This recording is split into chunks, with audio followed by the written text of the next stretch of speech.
In today's tutorial, I'm going to show you guys how to change or switch between upper and lowercase text on your Microsoft PowerPoint application. So this should hopefully be a pretty straightforward process, guys. And without further ado, let's go ahead and jump straight into it.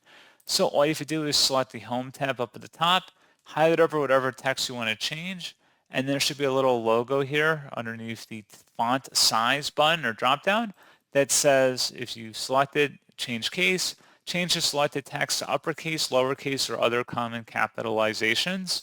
If you select that, you can select lowercase, uppercase for everything, capitalize each word, toggle case.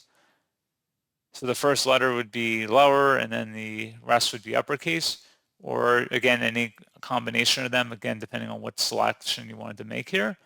And that's pretty much it. So as always, thank you guys for watching this brief tutorial. I do hope that was able to help you out, and I do look forward to catching you all in the next tutorial. Goodbye.